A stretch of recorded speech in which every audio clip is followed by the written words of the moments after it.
Сәлеметсіздер ме? Қоңыр күз келіп, тұмау мен салқын тию көбейетін маусымда басталып кетті. Бүгін мен сіздерге балалар мен ересектерде иммунитетті нығайтып, ағзаңызды кез келген ауруға қарсы тұра алатындай ететін қарапайым пайдалы тәсілдерді айтып беретін боламын. Ендеше көп сөзбей бастайық. Жалпы иммунитет деген не? Иммунитетті біз ағзамыздың әртүрлі аурулар мен инфекциялардан қорғана алу қабілетін айтамыз. Оны біздің ағзамыздың қалған десек те болады. Себебі ол қауіпті микроорганизмдер танып, дер кезінде жойып отырады. Ал енді сол иммунитетті қалай нығайтуға болады? Ең бірінші балалардағы иммунитетті нығайтудың жолдарын айтып өтейін. Егер сіздің балаңыз жиі ауыра беретін болса, осы кеңестерді тыңдап көріңіз. Ең бірінші бала дұрыс тамақтану керек. Балаларға минералдар мен дәрумендерге, яғни витаминдерге бай тағамдарды жеу керек. Көпшілігіміз білеміз, балалар мен жасөспірімдердің ең сүйікті тағамдарының бірі ол снектер, яғни чипсылар. Өндірушілер айтқандай, чипсылардың құрамында тек картоп пен тұз ғана емес, оған қоса саңырауқұлақтың, қаймақтың, жасыл пияздың, тағы да басқа да әртүрлі дәм беруші қоспалар қосылады. Олар балада болашақта аллергиялық реакциялар шақыруы мүмкін. Ал картоптың құрамындағы крахмалы, мысалы, ол көп мөлшерде ағзаға түссе, артық салмақтың пайда болуына, қанның құрамындағы қанттың жоғарылауына алып келеді. Чипсылар жалпы баланың тірек қимыл жүйесіне де, сүйектеріне де зиян. Олар сүйектің әлсіз, бұрқылдақ, сынғыш болуына алып келеді. Көп жағдайда чипсылар ескі, бірнеше рет қолданылған өсімдік майларында қуырылады. Ал бірнеше рет қолданылған майдың құрамында канцерогендердің көбейетіні белгілі. Нәтижесінде онкологиялық ауруларға алып келуі мүмкін. Біз жеген тағамның барлығы асқазанға баратын болған соң гастрит, асқазан жарасы секілді аурулар пайда болады. Жалпы біздің тәжірибемізде 5 жасар балада асқазан жарасы пайда болғаны анықталған.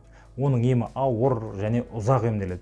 Бұндай жағдайлар болмасын десеңіздер, балаларыңызға дұрыс тамақтандырыңыз.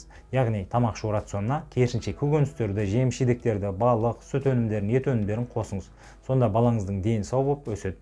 Баланың көз жасын көрсек, жүрегіміз елжіреп кететіні бар. Себебі барлығымыз ата-анамыз. Сол себепті балаңды аясаң аяма деген атам қазақта сөз бар. Сол сөзге сүйене отырып, балаңызға дұрыс тамақтану рационын жасап беріңіз. Болашақта балаңыздан үлкен ересек, дені сау азамат пайда болғанда, ол сізге рахмет айтатынына кәміл сенемін. Келесі, баланың дене белсенділігін арттыру.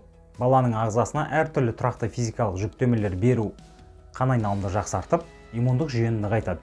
Үйде, теледидардың алдында, не болмаса смартфон, әртүрлі гаджеттерге телміріп, үңіліп отырғанша балаларыңыз спортпен айналыссын. Таза ауада серуендеп ойнасын. Ол аулардың ағзасында оттегімен зат алмасуды жақсартып, баланың жасына сай дамуына көмектеседі. Балалар басқа балалармен ойнау барысында бір-бірімен дұрыс тіл табысуды, кішкене балалармен әсіресе сөйлесуді үйренеді. Сонда балаларыңыз болашақта тұйық болмай, мінезі жайдары адамдармен еркін сөйлесе алатын болады. Келесі бір маңызды фактор ол баланың ұйқысы. Баланың иммундық жүйесі қалыпты жұмыс істеу үшін балаға жақсы, жеткілікті деңгейде ұйықтау керек. Баланың ұйқысы кемі 8-10 сағат болғаны абзал. Жалпы біз ұйықтап жатқанда ағзамыздың әртүрлі қалпына келтіру жұмыстары жүретіні белгілі. Сол себепті баланың жеткілікті деңгейде ұйықтауы керек. Келесі фактор ол гигиена. Балаңызға дұрыс қол жууды үйретіңіз. Себебі балалар далада ойнап келгенде сырттан әртүрлі бактериялар жұқтырып алуы мүмкін. Бала егер қолын дұрыстап, сабындап, тазалап жуатын болса, оның қандай да бір дертке шалдығу мүмкіндігі төмендейді.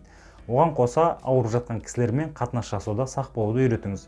Себебі ол кісілерден инфекцияларды өзіне жұқтырып алуы мүмкін. Жалпы ересектер туралы айтсақ енді, қандай жағдайлар ересектерде иммунитетті түсіреді? Ол әрине созылмалы аурулар, қант диабеті, жүрек аурулары, семіздік ауруы, хобл, ВИЧ, онкологиялық аурулар, аутоиммундық аурулар иммунитетті қатты түсіреді. Оған қосымша антибиотиктерді оңды-солды пайдалану ішектеріміздегі пайдалы бактерияларға, яғни ішек микрофлорасына кері әсерін тигізеді. Біле білсеңіздер, ішектердегі пайдалы бактериялар иммунитет үшін өте маңызды. Олар ағзадағы иммунитеттің 70-80%-ын құрайды. Нәтижесінде пайда болған ішек аурулары аутоиммундық ауруларға алып келуі мүмкін. Ал өз кезегінде аутоиммундық аурулар иммунитетке тікелей байланысты. Тағы бір аутоиммундық ауруларға алып келуі мүмкін жағдай ол Д дәрумені дефициті. D3 дәрумені күннің ультрагүлдің сәулесінің біздің терімізге түсуінен пайда болатын белгілі. Сол себепті күзде, қыста күн сәулесі аз түскені үшін біз аурушаң боламыз. Сол себепті таза ауада көбірек серуендеуге тырысыңыздар. Келесі иммунитетті түсіретін негізгі фактор ол стресс. Батыс ғалымдарының зерттеулері бойынша стресстердің ішіндегі ең қатты иммунитетті түсіретіні ол жақын адамы жолыққан кездегі ағзада болатын стресстік жағдай. Стресс кезінде біздің ағзамызда кортизолдың деңгейі күрт артады, ал ол өз кезегінде иммунитетті сал етіп, яғни парализовать етіп тастайды. Стресстің басқа да түрлері біз үшін аса зиян. Сол үшін стресстік жағдайлардан алшақ болуға тырысыңыз. Ол үшін өз өміріңізді дұрыс шешімдер қабылдай отырып, жақсы жаққа өзгертіңіз. Стресстен құтылу үшін көбірек таза ауада серуендеңіз, Д және С дәрумендерін қабылдаңыз, жаман ойлардан арылыңыз, көбірек ұйықтауға тырысыңыз. Себебі сіз ұйықтап жатқанда кортизол көп бөлінбейді. Оған қосымша қанттан бас тартып, кето диета ұстасаңыз болады. Қанттан бас тарту иммунитетке өте жақсы көмектеседі. Сізде артериалды қан қысымы төмендеп, семіздікке алып келетін артық салмақтан құтқарады. Оған қосымша бауырды май басудан сақтап, қант диабетімен ауыру қаупін төмендетеді.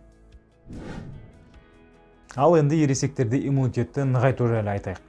Дұрыс тамақтану. Ересектерде иммунитетті күшейту үшін үнемі дұрыс пайдалы тамақтану керек.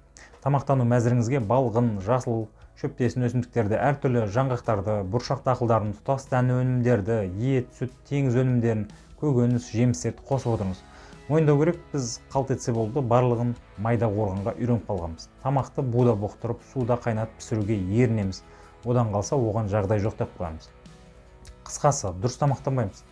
Нәтижесінде көбімізде орта жастан бастап панкреатит, ұйқы безінің қабынуы, холецистит, өттің қабынуымен мәселелер пайда болады.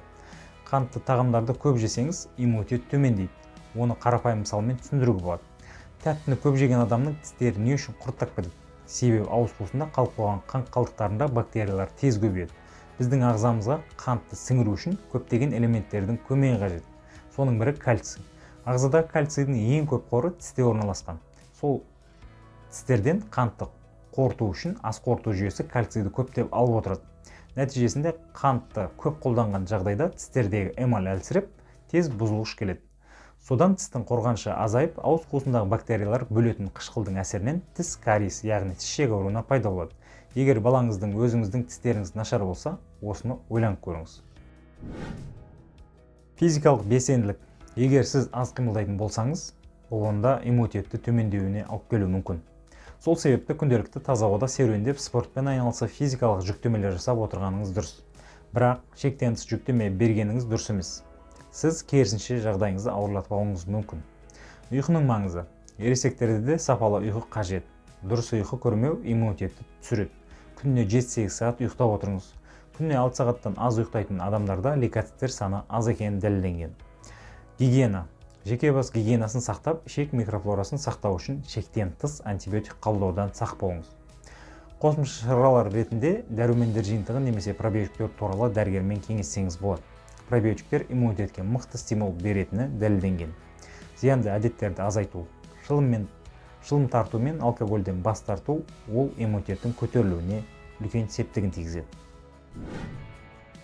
Сонымен барлығын қорытындылайтын болсақ, иммунитет жақсы жұмыс істеу үшін біз пайдалы тағамдарды жеуіміз керек, спортпен айналысуымыз керек, 7-8 сағат ұйықтауымыз керек.